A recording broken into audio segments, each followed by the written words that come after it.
오늘은 기독교의 역사뿐이 아니라 전 인류 역사에 커다란 전환점을 가져온 종교개혁이 일어난 지 499주년이 되는 기념주일입니다. 특별히 우리 개신교회에서는 내년에 종교개혁 500주년을 준비하면서 여러 가지 다채로운 행사들을 계획하고 있습니다. 1517년 10월 31일 독일의 종교개혁자였던 마틴 루터는 95개 조항의 반박문을 비텐베르그 대학 성당 정문에 붙이면서 당시의 절대 권력을 가지고 부패해가던 로마 가톨릭 교회를 향해서 반기를 들었습니다. 당시의 가톨릭 교회는 굉장히 타락하고 많은 부작용들을 유발하고 있었습니다.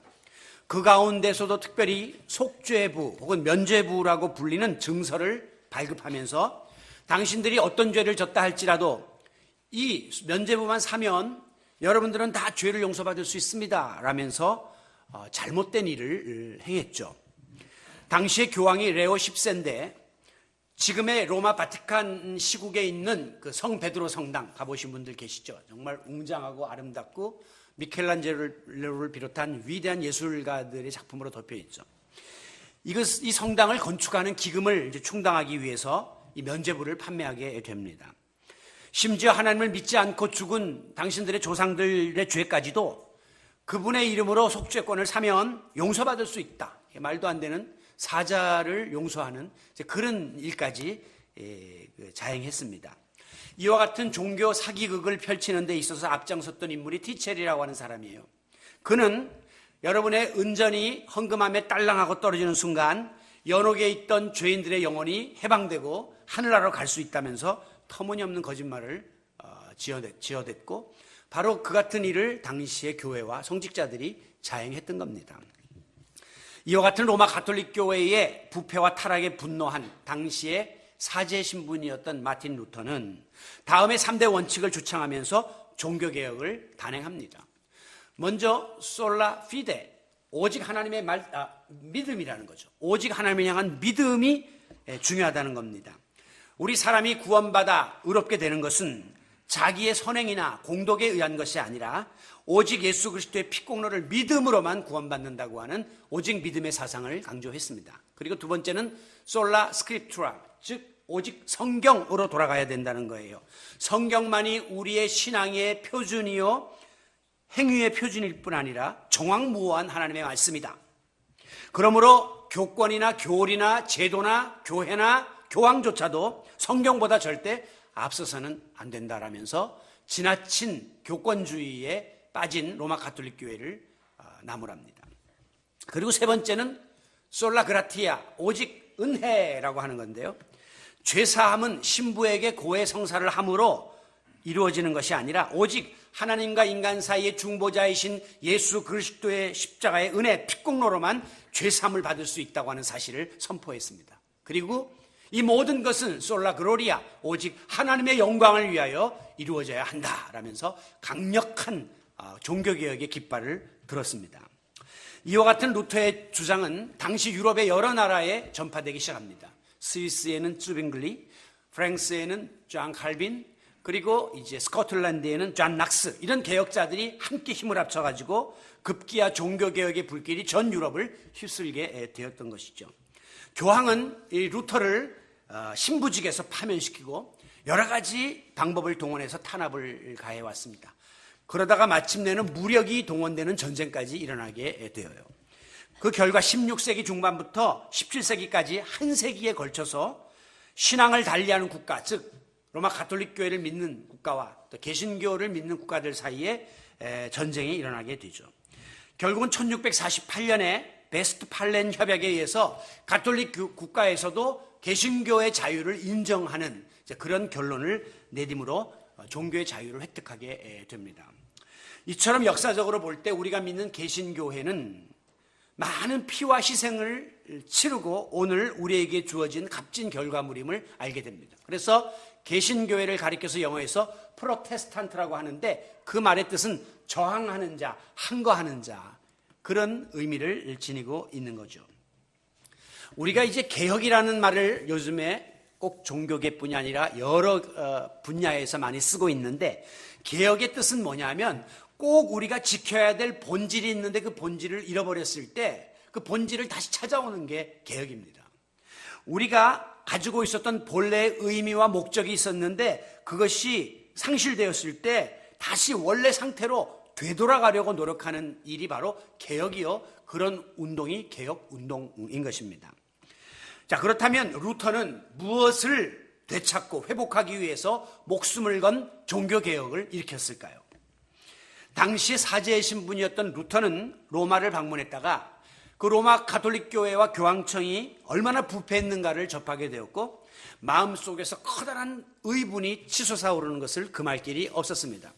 처음에는 루터가 생각하기를, 내가 믿음이 부족해서 자꾸 이런 생각이 드는 것 같아. 내가 죄가 많아서 자꾸 반항심이 생기는 것 같아. 그래가지고 성당에 달려가서 무릎으로 계단을 올라가면서 내 마음을 다스려달라고, 내 마음에 있는 이런 부정적인 생각을 없이 해달라고 하나님께 기도했습니다. 그리고 계단을 오르면서 계단마다 입을 맞추면서 하나님을 향한 사랑을 고백하면서 내가 하나님의 교회를 미워하지 않게 하시고 거기에 세움받은 성직자들의 부패를 내가 부정적으로 보지 않게 해주세요. 내가 아직도 수련이 덜 돼서 이렇습니다라고 계속해서 이 문제를 덮으려고 했으나 불현듯 하나님의 음성이 그의 가슴에 비수같이 꽂혔습니다. 그것이 바로 오직 의인은 믿음으로 말미암아 살리라 라는 오늘 본문 로마서 1장 17절의 말씀입니다. 이 말씀은 이미 구약시대에 선지자 하박국에게 들려졌던 말씀이요, 훗날 사도 바울을 통해서 로마서에 기록된 말씀인데, 이 말씀이 루터에게 꽂히면서 종교개혁의 힘을 다시 한번 얻게 된 것이죠. 그러므로 오늘 본문 17절에 보면 복음에는 하나님의 의가 나타나서 믿음으로 믿음에 이르게 하나니 기록된 바 오직 의인은 믿음으로 말미암아 살리라 함과 같으니라 하는 이 말씀 속에 담겨있는 종교개혁의 정신을 다시 한번 되새기면서 오늘 이 시대에 우리가 어떻게 살아야 될 것인가를 함께 묵상해 보고자 합니다. 먼저 하나님께로부터 의롭다고 인정받았다는 의인, 칭의의 사실을 우리가 짚고 넘어가야 해요. 여러분, 세상에서 가장 복된 굿뉴스가 무엇일까? 한번 제가 예를 든다면, 어떤 사람이 실수로 다른 사람을 죽였습니다. 그래서 법정에서 사형 선고를 받아서 사형 언도를 받은 이후에 사형이 시행될 날만을 손꼽아 기다리고 있는데, 왕이 특별 사면을 통해서 그 사람에게 너는 죄값을 치르지 않아도 된다, 너는 이제부터 자유의 몸이다 라고 사면의 소식이 들려질 때 그 소식이야말로 The good news, 정말 기쁘고 즐거운 복된 소식이 아니겠습니까? 오늘 본문 17절에 보면 복음에는 하나님의 의가 나타나서 그랬는데, 복음이 복된 소식인데 말씀 속에는 하나님의 의가 깃들여 있다고 말씀하고 있습니다. 즉, 이 복음 속에는 하나님께서 죄인을 의롭다고 인정해 주시는 용서의 은혜가 담겨져 있다는 것이죠. 하나님의 의라고 하는 것은 예수 그리스도의 십자가를 통한 구원의 역사가 이 말씀 속에 담겨 있다는 사실을 밝히고 있는 것입니다. 이 땅에 육신을 입고 사는 우리 인간은 한 사람도 예외 없이 아담의 범죄 이후에 우리는 원죄에 노출되었고 그로 인하여 죄악의 노예가 되어 살아가고 있습니다. 결국 죄의 값을 치러야 되는데 그것이 바로 사망이요, 멸망입니다. 그래서 우리 인간들은 죄로 인한 죽음에 빠질 수밖에 없는 존재임을 우리는 인정하는 것이죠. 그런데 이제 예수를 믿지 않는 불신자들에게 이 이야기를 하면 화를 내면서 거부합니다. 당신은 죄인입니다.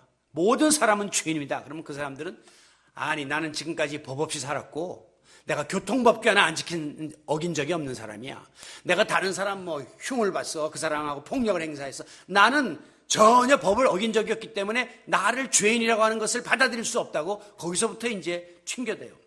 그런데 성경에 보면 로마서 3장 23절에 모든 사람이 죄를 범하였음에 하나님의 영광에 이르지 못하였다. 모든 사람, 예외가 없어요.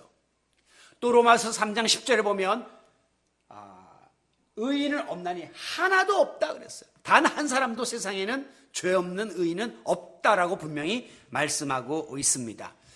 불신자들이 죄가 없다는 것은 세상 법, 자기의 양심법에 의해서 스스로 거리낌이 없다는 뜻이지, 하나님의 법 앞에서는 모든 인간이 죄인임을 고백해야 합니다. 세상의 법이 그러하듯이 하나님의 법도 죄를 지으면 거기에 상응하는 죄값을 받아야 되고 대응하는 대가를 치러야 돼요. 바로 하나님 앞에서 죄값으로 인한 무서운 심판과 징벌을 우리 인간들이 받게 되었는데, 그것이 바로 에덴의 추방입니다. 하나님과의 관계가 끊어진 거예요. 너희가 내 뜻을 따르지 않았기 때문에 나는 너희와 이제 상관이 없다라고 하나님이 우리를 외면해 버리시는 큰 죄값을 우리가 치르게 된 것이죠. 여러분, 우리 인간은 사회적인 존재이기 때문에 가장 큰 고통 중에 하나는 누가 나에게 무관심한 것입니다. 그리고 그 사람과의 관계가 끊어지는 것이 굉장히 큰 고민 중에 하나예요. 그런데 아버지께서 아들의 잘못을 더 이상 참지 못하고 부자간의 연을 끊어버리듯이 하나님의 아버지께서 자녀들을 외면하시고 관계를 단절하는 것은 우리 인간에게 너무나 큰 고통이었습니다. 너무나 가혹한 징벌이었습니다. 그러나 자비와 긍휼이 풍성하신 하나님은 이 죄 가운데 빠져 신음하는 우리 인간들을 여전히 사랑하시는 속마음을 그냥 접으실 수가 없었습니다. 그래서 독생자 예수 그리스도를 이 땅에 보내주시고 그를 십자가에 달려 죽게 하심으로 우리에게 대속의 구원의 은총을 허락해 주셨음을 믿으시기 바랍니다. 이게 바로 성경 전체를 꿰뚫고 있는 복음의 핵심이에요. 모든 인간은 범죄하여 하나님의 징벌로 죽을 수밖에 없는 존재들이 되었으나 하나님의 사랑이 우리 가운데 임함으로 독생자를 보내서 우리를 구원해 주심으로 사망에서 생명으로 옮기는 놀라운 굿뉴스 복음이 우리 가운데 들려지게 된 겁니다. 이와 같은 하나님의 의는 신학적 용어로 칭의라고 해요. 그러니까 이걸 justification이라고 하는데, 분명히 우리는 멸망당할 마땅한 죄인임에도 불구하고 예수님의 피공로로 우리를 죄 없는 자처럼 의롭다고 인정해 주신 것이에요. 다시 말하면 내가 죄 없는 자가 아니에요. 죄를 지닌 자인데 예수님의 피공로로 죄 없다고 그렇게 인정을 해준 거예요. 칭했다. 그래서 칭의예요.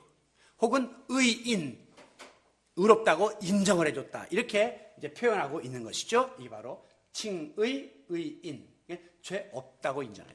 무죄로 사면을 해준 거예요. 원래는 죄가 있는데 사면을 받은 것이라고 보시면 됩니다. 무엇으로? 예수님의 피공로를 대신 지불하고 우리를 풀어주신 것이죠.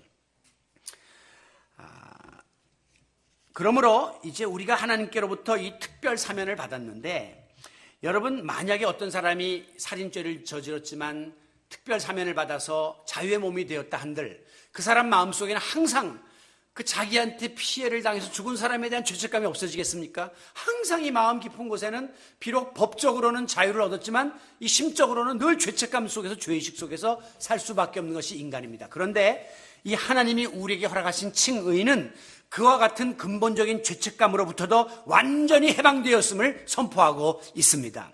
하나님께서는 우리의 죄를 용서하시사 모든 형벌을 면케해 주셨을 뿐 아니라 마치 죄를 짓지 않은 자처럼 인정을 해 주심으로 우리로 하여금 우리를 괴롭히던 모든 죄책감에서부터 자유를 얻도록 은혜를 베풀어 주셨음을 믿으시기 바랍니다. 이게 Amazing Grace, 놀라운 하나님의 은혜인 것입니다.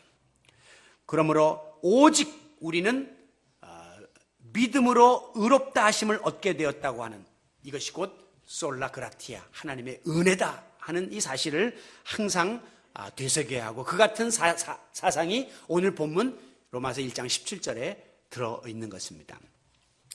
또 한 가지 생각해 볼 것은 오직 믿음으로만 구원을 얻게 된다는 사실입니다. 첫째는 오직 하나님의 은혜로 죄 없다고 칭의를 받게 되었다는 사실이고, 두 번째는 오직 하나님을 향한 믿음으로만 우리가 구원을 얻을 수 있다고 하는 솔라 피데입니다.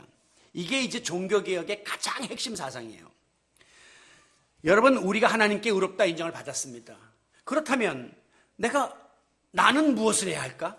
나는 어떻게 구원을 받을 수 있을까? 하나님은 나를 의롭다고 죄 없다고 해줬지만 내 편에서는 무엇을 해야 될까 하는 것이 인간의 고민거리 중에 하나였습니다. 그런데 분명한 것은 인간이 자기 스스로 노력하고 애쓰는 행위로는 그 누구도 의로워질 수 없고 구원에 이를 수도 없다고 하는 사실이죠. 그럼에도 불구하고 역사적으로 많은 사람들은 자기가 종교적 의무를 다하고 도덕적인 어떤 생활을 하고 율법적인 행위를 하고 의로운 삶을 살면 내가 구원받을 수 있다라고 하는 착각을 한 적이 있습니다. 이게 소위 말하는 이제 자력 구원, 내 힘으로 내 노력으로 구원받을 수 있다는 거죠. 자력 종교, 내가 도를 닦고 일정한 경지에 도달하면 내가 구원받을 수 있다고 생각했던 거죠. 그러나 그것은 불가능한 것입니다. 제가 비유하는 것처럼 어떤 사람이 물에 빠져서 지금 허우적거리고 있는데 자기가 자기 머리를 잡아 끌고 밖으로 끌어내갈 수는 없다는 거죠. 누군가가 들어와서 나보다 힘이 강한 사람이 나를 끄집어내줘야지 내 힘으로 내 노력으로는 구원에 이를 수 없다는 것이 우리 기독교의 정신입니다. 이게 소위 타력 종교죠. 절대자이신 하나님이 개입하셔야만 그를 향한 믿음이 우리를 구원할 수 있는 것입니다. 구약시대에 하나님이 우리 인간들에게 신앙과 삶의 규범으로 율법을 주셨어요. 그리고 그것을 지킴으로 하나님과 바른 관계를 유지하기를 기대하셨습니다. 그런데 막상 우리 인간들은 이 율법을 지킬 수가 없는 거예요. 인간의 그 죄성상, 본성상. 그래서 하나님과의 약속을 파기하고 타락하고 범죄함으로 인간의 스스로의 힘으로는 도저히 구원받을 수 없구나 하는 하나의 절망과 한계를 느끼게 되었습니다. 그러므로 모든 인간은 율법의 행위나 또 하나님이 명하신 이 모든 것들을 온전하게 지킬 수 없는 한계를 지닌 존재들이기 때문에 단지 율법을 통해서는 내가 얼마나 큰 죄인인가 하는 것을 깨달을 뿐이에요. 이 말씀이 바로 로마서 3장 20절인데 여기 보면 율법의 행위로 하나님 앞에 의롭다 하심을 얻을 육체는 없어요. 인간의 노력으로 인간의 힘으로는 하나님 앞에 의롭다 하심을 얻을 존재가 없으나 단지 율법으로는 죄를 깨달을 뿐이니라. 그러면 율법이 왜 존재하는가? 율법을 다 지킬 수 있는 능력은 인간이 없지만 그러나 그것을 통해서 내 죄가 무엇인가를 깨달을 수 있는 데까지는 우리를 인도해 준다는 거죠. 그렇기 때문에 예수님이 이 땅에 오실 때 율법을 폐하러 오신 것이 아니라 율법을 완전하게 완성시키기 위해서 오셨다는 말씀이 율법은 깨달음은 주지만 행위까지 온전하게 구원하지 못하는데 예수님이 오셔서 그 미진한 부분을 보완하시면서 믿음으로 구원받게끔 율법을 완성시키신 겁니다. 그러므로 오늘 우리는 율법을 통해서 내가 죄인임을 깨닫고 죄에서 구원받아 의롭게 되는 일은 예수를 믿는 데서부터 비롯된다는 이 사실을 정확하게 고백해야 합니다. 좀 더 자세히 갈라디아 2장 16절에 기록된 말씀을 보면 사람이 의롭게 되는 것은 율법의 행위에서 난 것이 아니요. 여기서도 마찬가지예요. 율법의 행위에서 난 게 아니다. 오직 예수 그리스도를 믿음으로 말미암는 줄을 아는 거로 우리도 예수 그리스도를 믿나니 이는 율법의 행위로서가 아니고 그리스도를 믿음으로 우리가 구원받는다는 사실을 다시 한번 밝히고 있습니다. 이 말씀이 바로 오늘 로마서 1장 17절에 나오는 믿음으로 믿음에 이르나니 하는 말씀과 일맥상통한 거예요. 여러분, 믿음으로 믿음에 이른다 하는 이 말씀이 잘 이해가 안 되는 분이 있죠. 이 말씀의 뜻을 좀 더 해석하면 우리가 예수를 믿는 믿음에 근거하여 그것이 기초가 되어서 구원에 들어간다는 거예요. 믿음으로 믿음에 이른다는 것은 믿음이 우리를 구원한다는 그런 의미인 것입니다. 그렇습니다. 죄인된 우리가 구원받아 의롭다함을 받을 수 있는 유일한 길, 오직 한 길은 믿음을 통해서 뿐입니다. 그러므로 구원은 출발점도 믿음이요, 또 경유지도 믿음이요, 종착점도 믿음이에요. 그러니까 구원과 믿음은 뗄래야 뗄 수 없는 관계를 유지하고 있다는 것입니다.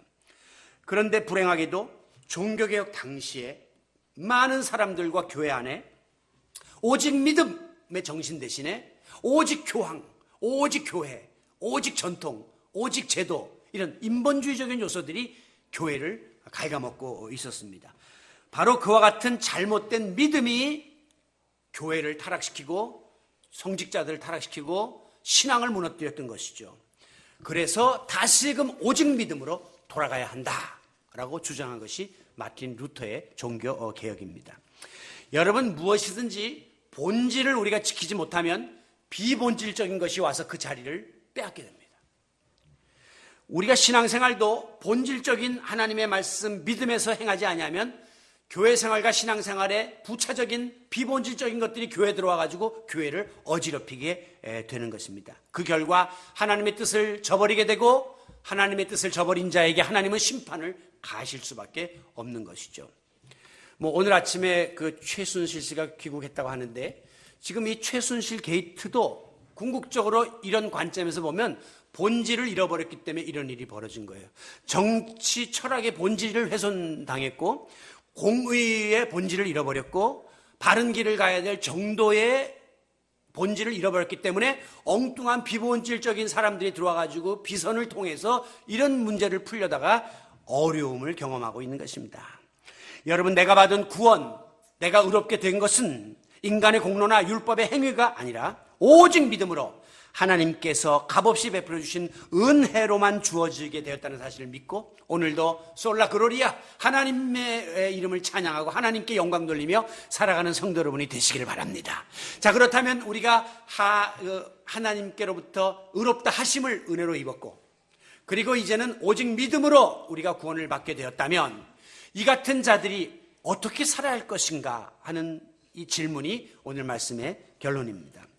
당연히 오직 믿음으로 하나님의 은혜로 의롭다함을 얻고 구원받은 자라면 마땅히 하나님 앞에서 믿음으로 살아야 되는 겁니다. 그 믿음을 가지고 믿음의 힘을 의지하여 살아야 해요.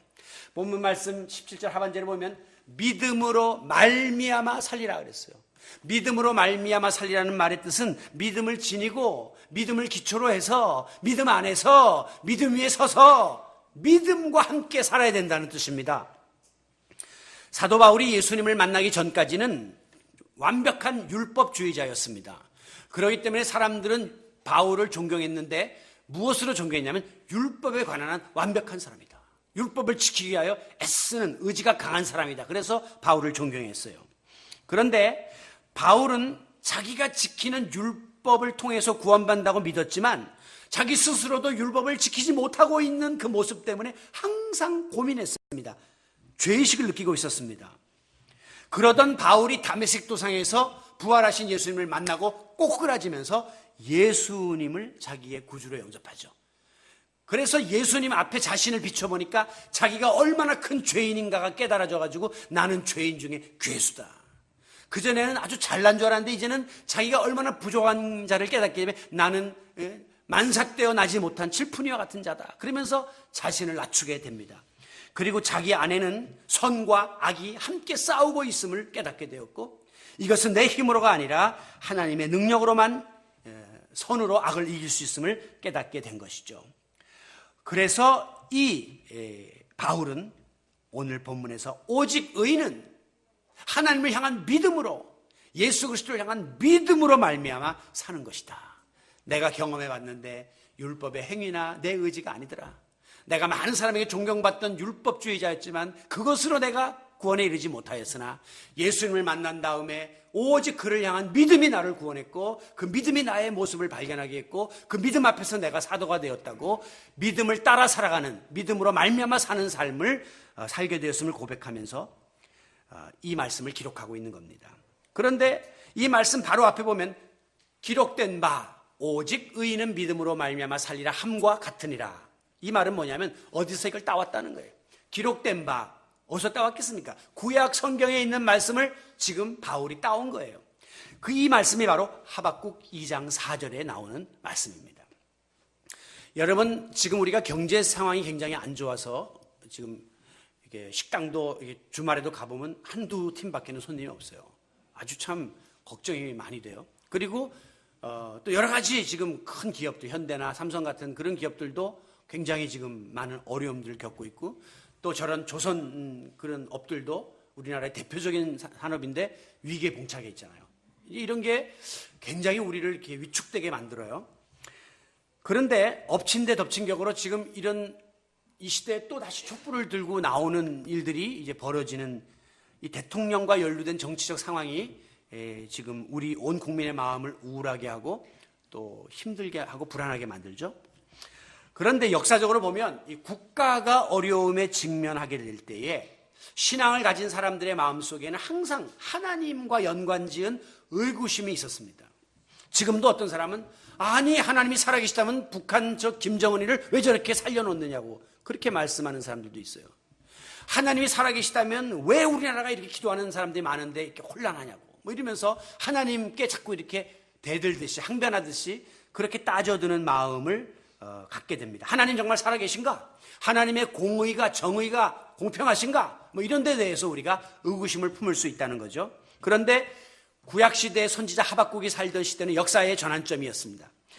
다시 말하면 그동안 주변의 열강이었던 아수르가 패망하고 또 바벨론이라는 새로운 강자가 등장하면서 이 이스라엘은 이 양틈에서 어쩔 바를 모르는 그런 상황에 놓이게 되었습니다. 마치 우리나라가 미국을 중심으로 한 세력과 중국을 중심으로 한 세력 틈에서 항상 갈등하고 고민하고 괴로움을 당하는 것처럼 설상가상으로 이스라엘의 위대했던 왕 요시아가 전사합니다. 마치 이 나라의 대통령이 지금 갈피를 잡지 못하고 흔들리는 것처럼.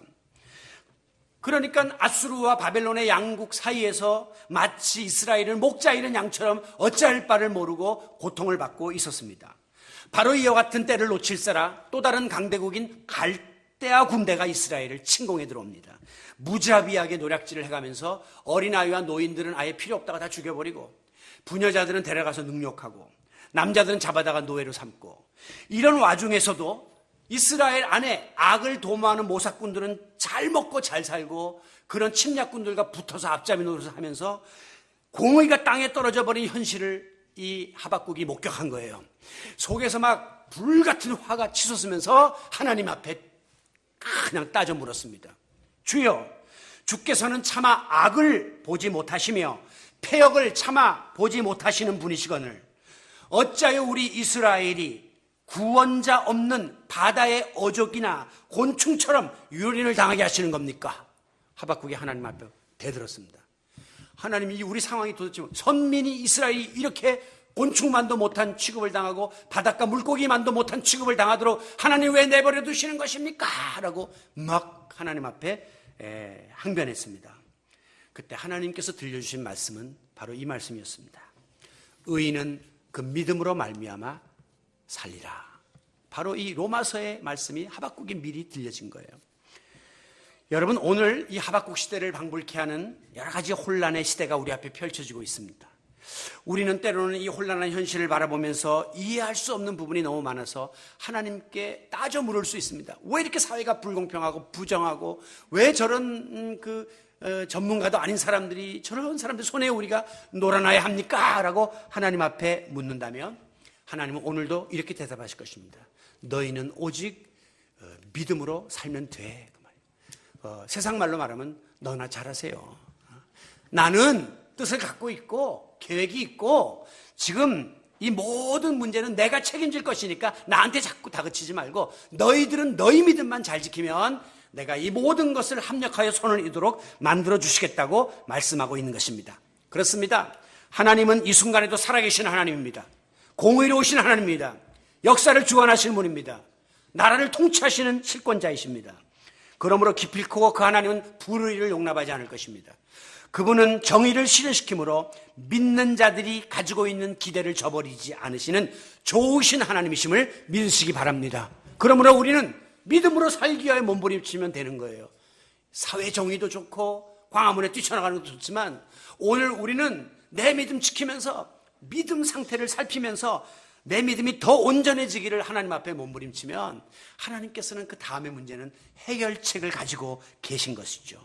그러므로 아무리 세상이 흔들리고 가치관이 혼돈해지고 사람들이 변덕을 부리고 모든 세상 풍조가 변한다 할지라도 하나님의 백성들은 오직 믿음의 줄을 놓지 말아야 하는 것입니다. 제가 좋아하는 찬송 중에 세상 풍조는 나날이 변하여도 나는 내 믿음 지키리니 하는 찬송이 너무 좋아요. 전에 이 새롭게 찬송가 나오기 전에 가사는 더 좋아.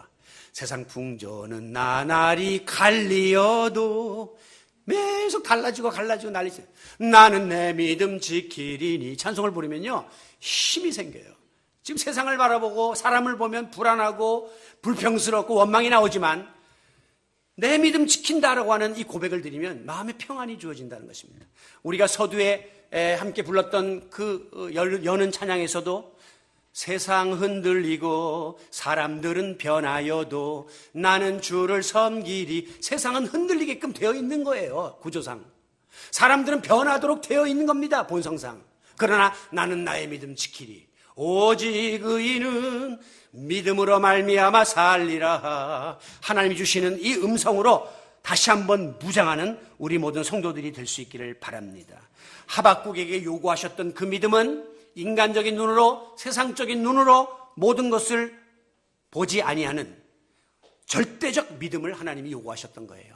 인간의 눈으로 보면 낙심, 세상 눈으로 보면 절망인데 하나님의 믿음의 눈으로 보면 소망이고 희망이 되는 겁니다. 이 절대 믿음을 하나님은 하박국에게 요구하셨고, 하박국은 더 이상 하나님께 따져들지 아니하고 자기에게 맡겨진 선지자의 사명을 충실히 감당할 수 있었던 것입니다. 바로 이 믿음이 사도 바울에게도 이어진 거예요. 바울도 그 복잡한 상황 속에서도 오직 의인은 믿음으로 말미암아 살아야 된다는 결론을 내린 것이고, 그 사도 바울이 고백했던 오직 믿음이 바로 마틴 루터의 가슴에 꽂힌 거예요. 그래서 마틴 루터가 인간의 행위로 무릎으로 계단에 피를 흘리면서 자기 자신의 문제를 해결하고 했지만, 그의 머릿속에 불현듯 떠오르는 성경 구절은 오직 의인은 믿음으로 사는 것이지 무릎으로 거기 올라간다고 해결되는 게 아니야. 계단에다가 키스한다고 해결되는 게 아니야. 믿음을 회복하라라고 하나님이 말씀하셨고, 루터는 오직 믿음, 솔라 피데의 그 종교개혁의 봉화를 높이 치들고 이 종교개혁을 이룩할 수가 있었던 것입니다. 사랑하는 성도 여러분, 오늘 우리도 믿는 자에게 구원을 주시며 능력을 주시는 믿음의 힘으로 주 안에서 의롭게 변화된 삶을 살 수 있기를 바랍니다.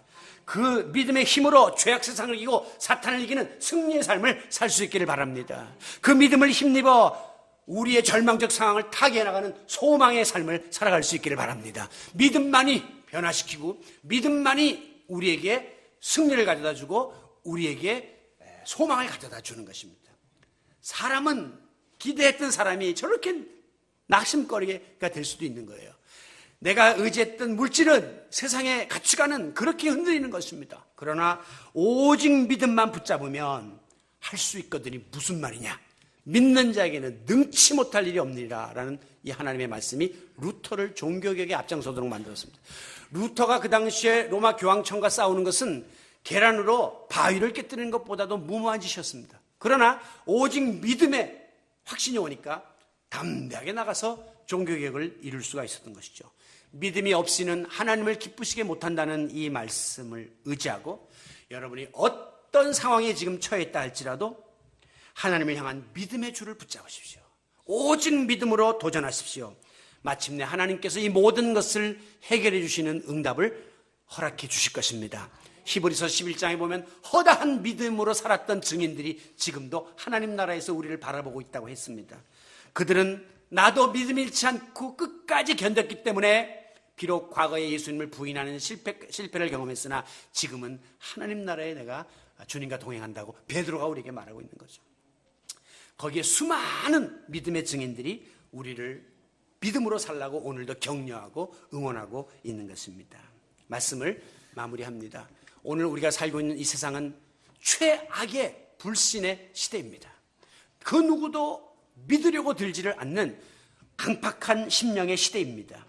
특별히 우리가 지니고 있는 믿음을 빼앗고 믿음을 무너뜨리려고 강력한 사탄의 세력이 그 어느 때보다도 우리에게 도전을 가하고 있는 시대가 이 시대입니다. 그렇기 때문에 하나님의 말씀은 마지막 때가 되도록 정신을 바싹 차리고, 그리고 세월을 아끼고, 그리고 악한 사단의 세력과 대적하라고 말씀을 하고 있는 거죠. 엄청난 영적 싸움이 지금 벌어지고 있습니다. 큰 교회들이 분열에 휩쓸리고 유명하고 위대했던 목사님들이 넘어가고 있습니다. 사탄의 도전이 우리의 믿음을 송두리째 뽑아버리려고 강력하게 도전하고 있다는 것이죠. 그 결과 믿음이 약해지고 변질되고 믿음이 오염되어서 믿음의 그 순수성을 잃어버리고 믿음의 능력을 잃어버리고 있습니다. 말로는 믿음을 이야기하지만 믿음의 권세를 지금 우리가 발휘하지 못하고 있다는 것이죠. 우리가 이번 종교개혁주의를 맞이하면서 다시 한번 우리의 믿음의 자리를 점검합시다. 그리고 오직 믿음의 신앙으로 다시 한번 회복을 함으로 인해서 오늘 모든 면에 있어서 불안하고 흔들리고 있는 이 시대 속에서 우리 한국 교회를 지키고 여러분의 개인의 신앙을 지키고 이 흔들리는 나라까지도 바로잡아 나가는 진정한 개혁자들이 다 되시기를 예수 그리스도의 이름으로 축원합니다.